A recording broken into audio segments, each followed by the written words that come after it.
noisemaker. Another trait of a spiritual narcissist is that they lack empathy. They are not even sympathetic. You understand? You see, spiritual narcissists, they struggle to genuinely connect or show compassion to others because it is not natural to them. They are bossy, they are dominating. So if you expect them to say, oh, sorry, oh, this and that, you, you can't see them say it. Like there was a friend of mine who wanted to do this spiritual apprenticeship somewhere. It happened that the place she wanted to do the spiritual apprenticeship is very, very far. And she couldn't cope. She was like begging the person to do online, also for her. That when it comes to major things, then she can now take a day or two or date and come there. But the rest, let it be online, maybe like the items used for this, items used for that, items used for the other one, items used for this and that. You understand? But the woman, because she lacked empathy, she said, no, if you don't come to my place and stay 6 months or 1 year, nothing like that. Some they don't really need that also. It's just to be around you, maybe a month or two, they have already known. Because if your spirit is active, you will not be dulling now. Why would you stay in somebody's place 1 year, 3 years, 2 years doing also to learn what? How to eat food or how your intestine functions? I don't understand. If your spirit guides are also functional, when they are bringing some certain things, your own spirit guide will be telling you, don't include this one, use this one in place of this. And somebody who is not a spiritual narcissist, we understand. But the spiritual narcissist will say, no, you must do it the way I said you should.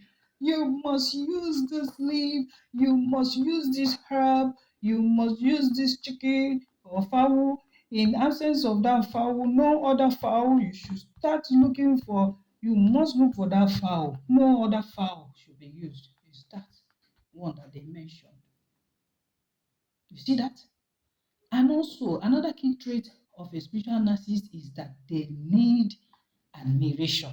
They want people to admire them, praise them to high heavens, even when they are shitting in their pants.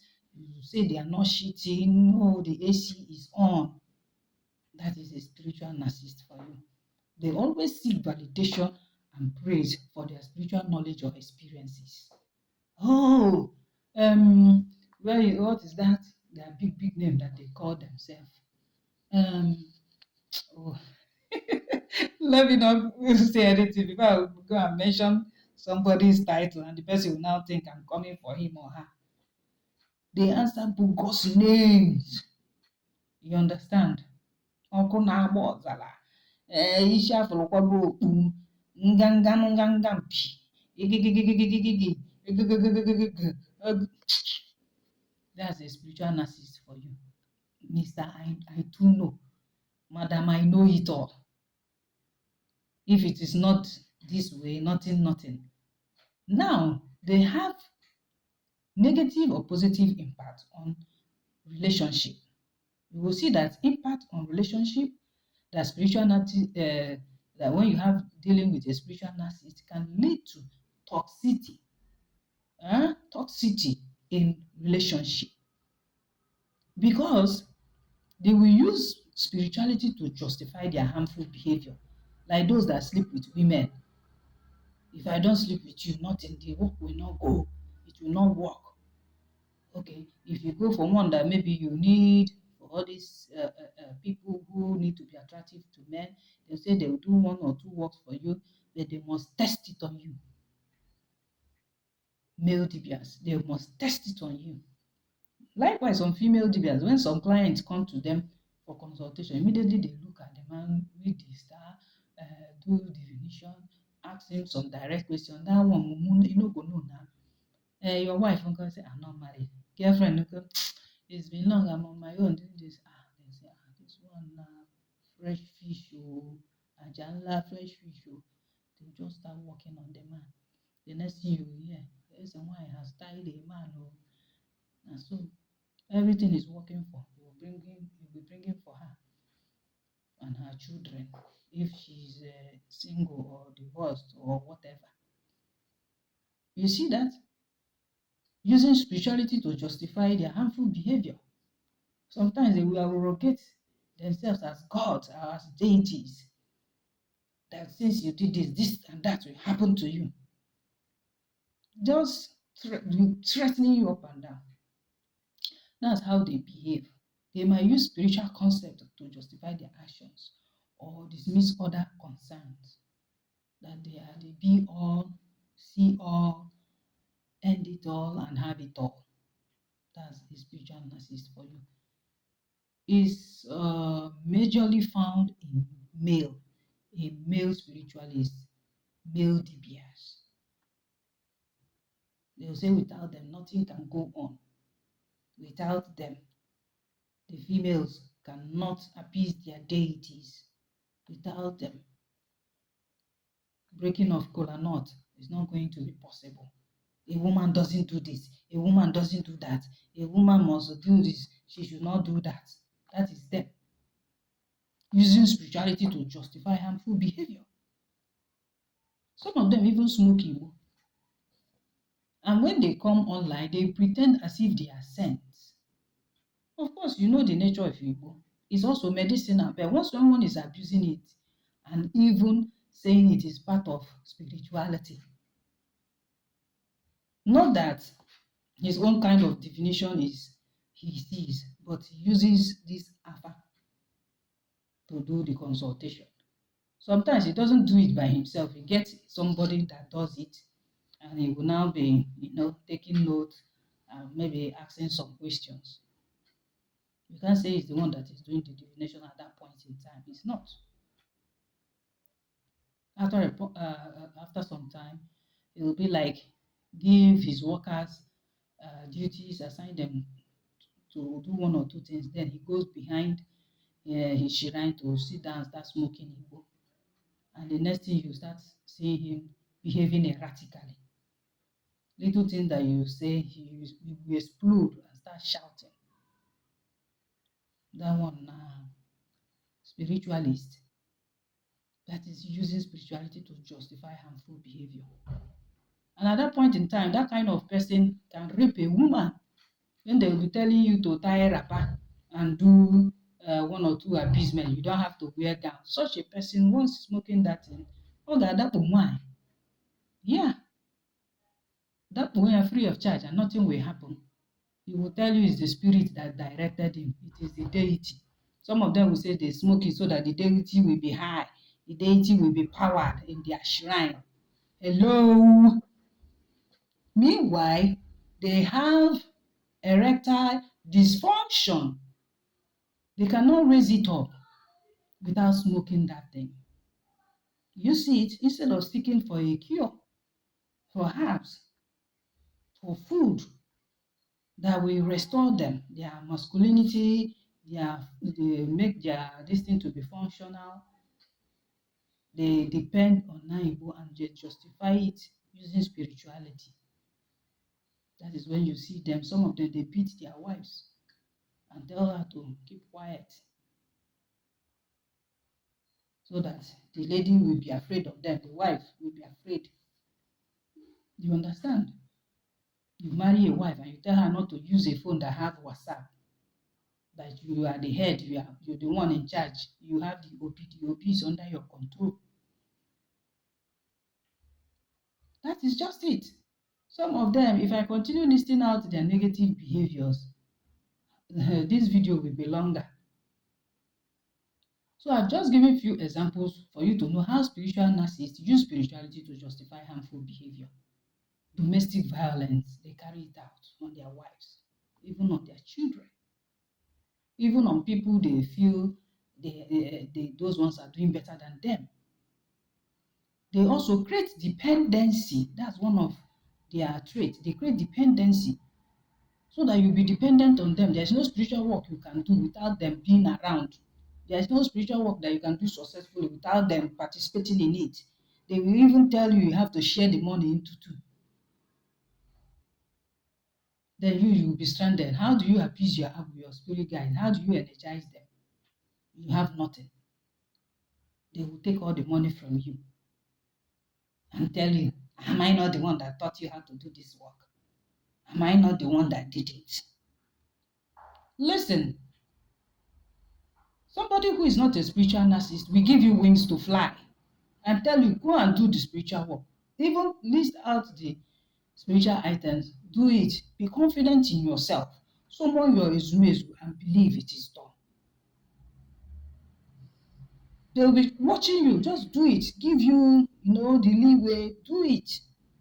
And at the end of the day, they will even help you cross-check spiritually to know if everything went well.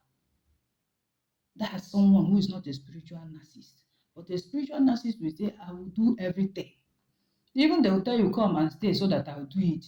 But when you come at a particular point in time, they will send you on an errand and tell you to go and do so or so. By the time you come back, they've already finished the work. You don't know the starting point and the end point. You don't know when and when, what to say, this and that, how to seal the work with your four or whatever. You don't know. You didn't know when the animals they use. You didn't know whether it's it or another one that they used. You see that? You cannot do anything without them. And also, they will not even allow you to do things freely. For everything you do, maybe you're trying to learn this, afugili. They will tell you it's not it. You don't know how to bukoya, that you must do it this way, that way. So whenever you are practicing on your own, you will feel like you don't know what you are doing. Or you must call them to ask. This is what the Alpha resource said. They'll say, no, give me the name of the person. Let me rerun it. Okay, this is what Alpha said. This is what you should do for the person, not what your own Alpha is saying. Hello. Creating dependency. If you're going for outside work, they must know about it. If you get a client, one or two you want to, they must know about it. Any spiritual solution your spirit guide gives you that you want to follow, they say, what is this? What are you doing? What is the person's issue? Did you tell me about it? Okay, let's check it. No, this is not what you are planning to do. It's not what you do for the person. This is what you do for the person. Hello? So when they now create that spiritual dependency, they now frame their connection as a divine partner to you, or part of that spiritual mission, or part of that spiritual work.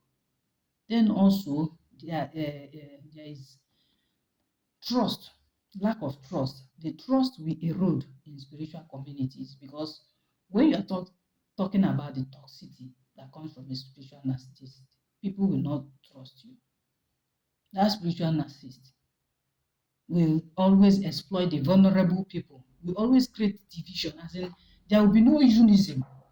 Had it been we have up to 5 or 10 people who are new into spirituality, who want to learn how to do things, you will see that amongst you, there will be factions. There are some people who will be for the spiritual narcissist. There are some who will be against the spiritual narcissist. People who have seen through that narcissist. You understand? And again, it is not what they tell A that they will tell B. It's not what they tell C that they will tell D or E. You start looking at yourself as you are saying something else, whereas our master said something else, or our mistress said something else. Even in families, they are like that. There will be division. If you are vulnerable, you need help and all that, they will keep you in a perpetual position that you always seek for their help, always seek, whether monetarily or otherwise, financial help or spiritual help. They don't want you to stand strong. They want you to be dependent on them. They want you to be jittery, not to have trust in yourself. They want you to be vulnerable all the time. That's the result of the toxicity of a spiritual narcissist. How do you deal with a spiritual narcissist? If you are dealing with a spiritual narcissist, you have to consider setting clear boundaries, practicing self-awareness, seeking support. But before I come to that, I just want to shed more light, because in this awakening journey, Be careful of a spiritual narcissist. You must do things the way I do it. If not, nothing. It's a different thing that somebody is there assisting you to clear your spiritual mileage and giving you a guideline and follow up. It is not the same thing as somebody being a spiritual narcissist. I hope you get me clear. It's a different thing. If they are teaching of the teaching type, they say you must follow what I said. You must follow what I said. It is not everybody that teaches from the spirit. I am the kind of person that believes in spiritual directives by your own spirit guide. You need to hear from them. Even when I'm talking to people who are close to me, they want to learn one or two spiritual mentorship, I do tell them, listen to your spirit guides. They are there for you. Your spirit guide and mine, they are not the same. And the ones who called you, they cannot call you to put you to shame. You must trust them, because if you don't trust them, there's going to be problem. That is why some people say, I can't hear from my abu. My ending really does not talk to me. Maybe you have a spiritual narcissist as a mentor or that is guiding you. Even if they show you one or two things in the tree, you will always discard it and you'll be looking for the validation of that your spiritual narcissist. They disguise control as wisdom. They disguise manipulation as guidance. They weaponize it. They want followers. They don't want free people. They don't want freedom. A spiritual narcissist will make you feel like without them, you cannot connect with your ancestors. But Dibia Nwangwu Uchendu, if you can attest to it, I'll tell you, go to your place. Go and ask questions. Go back to your family. Go to your villages. Ask your mother, ask your father, ask your uncles, ask your surviving, living, honest elders that they will have one or two to tell you about your spiritual ancestral lineage. Go to that place, go to that mall, go direct to the Akajiofo. If you want to do that, go to the Akajiofo or Ezani of your Ajani of your village. But there are spiritual works that must be done for you by an initiate, somebody who is already a Dibia, before you now learn and you start doing it by yourself. That one is there. If it's that one that I can do for you, I will say, yes, I will do this for you, do this for you, do this for you, do that for you. The other one, done in your village, done in your father's village, done in your mother's village, depending on what Alpha told you. But some people see it as if I'm stupid or as if I'm lazy, especially the chosen ones, the ones whose life path is to heal people, to transform, depending on the angle you have. If you have agency, you have that angle for healing and all that. I want you to explore yourself, exploit your ezumezu, know them, build that affinity, build that close relationship with them. Don't be fully dependent on me, because tomorrow you might not see me. How are you going to cope? Will you say, oh, the world has ended for you? You pick the wisdom you need, pick the knowledge you need, fine-tune it by putting your own ogugishi, your own. Fine-tune it by putting your own. You are human. That's why you have your own name. You have your surname. You have your personality. You have your dynamic nature. I am not a spiritual narcissist. I reject. If it is in the J boy. My ancestors forbid that. How would you abandon your own ancestors and be following my own as if? Is my dad your dad? Is my own grandfather your own grandfather? You have a source. So I give you that leeway to connect with your source. But if it's not difficult, you can now come and ask questions. You come and connect and ask questions. If you are not sure of the after you did or you are seeking for validation, be open. Tell me, you have gone here and gone there. They said this, that. I said, okay, let me check it for you. But you must pay for spiritual definition. Don't take mentors for granted. Don't take spiritual leaders for granted. For everything you get from them, make sure you honor their spirit guide, not them. Some will look at you on the head, this one, what does she have? Where should I? Some will come to you and barge in your inbox as if it is their birthright. Tell me how to appease my indichi. Tell me how to do my chi appeasement. Hello? Esibegi ejebe onye. The route from your house, where does it lead to? Okay, it led you to my own place, and you don't have any sense of responsibility to knock and wait to be answered. They say when you seek, you will find. You think it's just, you're looking, you just sit and you grab it. Is that how it's going to be? No, now. Even if I'm picking somebody's brain, I give gifts. There is a secret behind that. You are acknowledging the person's source so that your own source will not die off. Those people who feel they know more than everybody, watch them. They are always stagnant. It is only that thing that they know, nothing new, no flexibility, nothing, that just rigid like that. That is why they end up being spiritual narcissists. It is only that thing they know that they stand by it. Like somebody I was educating, she's a graduate, Dibia. I was trying to tell the person that going to the river or stream with plastics is not good. They are not biodegradable.